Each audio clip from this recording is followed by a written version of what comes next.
Mr. Saar, please. It is my honor to welcome Zambia's Foreign Minister, Mulambo Haimbe, to Jerusalem, our eternal capital.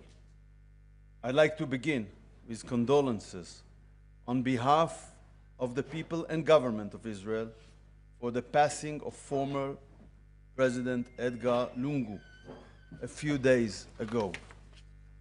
President Lungu opened Zambia's embassy in Israel. Our thoughts are with the people of Zambia and the President's family.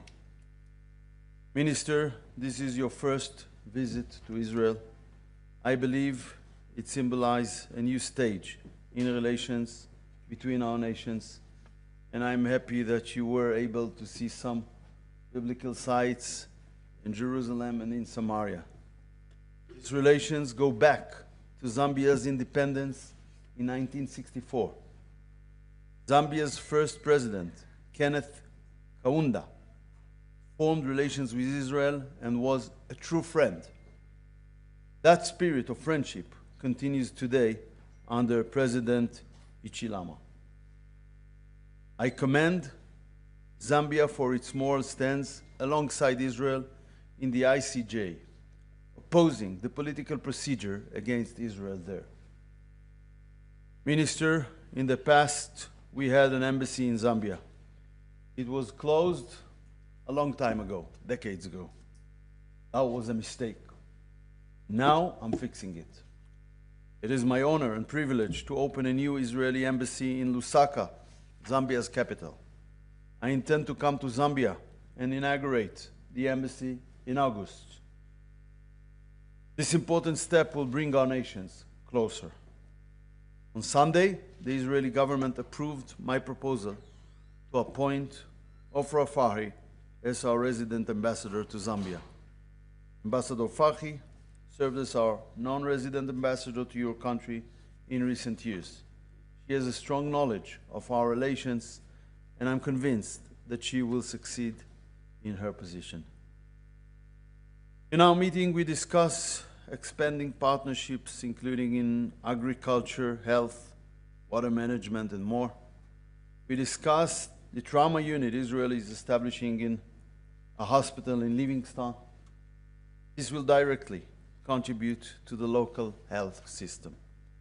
Israel is proud to help its friends. Relations between our countries are not only based on common interests, they are rooted in shared values. These are relations between two nations of believers, believers in ancient traditions based on our Bible. Deepening relations with Zambia is part of our strategy for 2025 to strengthen Israel's engagement with the African continent. In the past, relations between Israel and Africa flourished.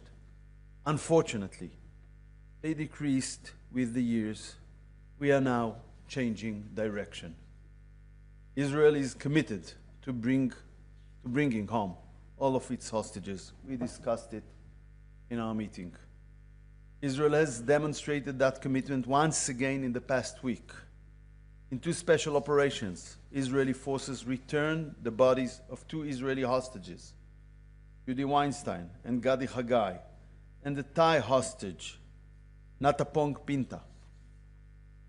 In a few minutes, we will hold a ceremony at Ben Gurion Airport to mark the return of his body to Thailand.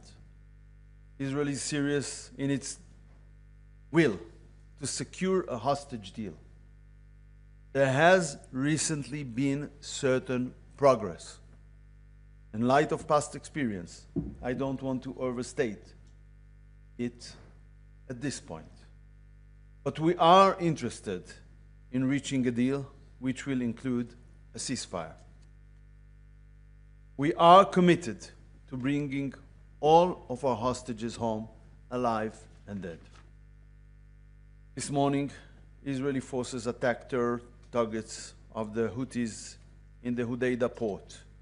The Houthis threaten the stability of the Middle East, Africa, and international shipping lanes.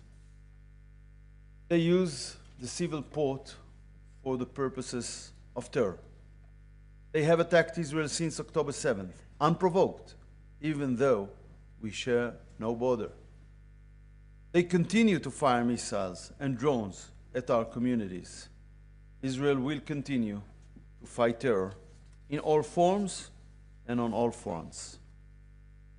On early Sunday morning, the Selfie Yacht, a PR stunt, was safely brought to the shores of Israel by the IDF. Greta,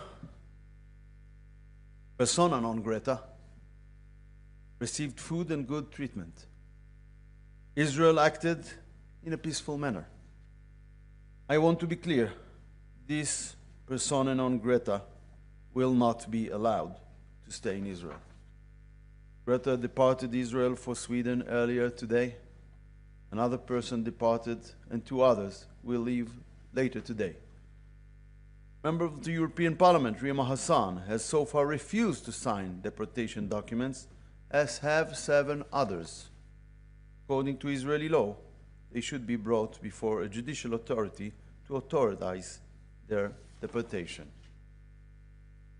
Greta and her friends brought in a tiny amount of aid on their celebrity yacht. They did not help the people of Gaza. This was nothing but a ridiculous gimmick, a publicity stunt, and nothing more. In any case, it's our intention to deliver to Gaza the tiny amount of aid on the yacht that they did not consume. But over 1,208 trucks entered Gaza from Israel within the last 2 weeks. Over 11 million meals were directly delivered to the civilians of Gaza by the GHF on top of it. Finally, we were informed about UK decision to include 2 of our ministers on the British sanctions list. It is outrageous that elected representatives and members of the government are subjected to this kind of measures. I discussed it earlier today with Prime Minister Netanyahu, and we will hold a special government meeting early next week to decide on our response to this unacceptable decision. Thank you. Thank you, Minister. Please, Minister. Thank you very much. Your Excellency, the Minister of Foreign Affairs, Mr. Gideon Sa'ar, Excellencies from the Ministry of Foreign Affairs and directors within the ministry, and shall I simply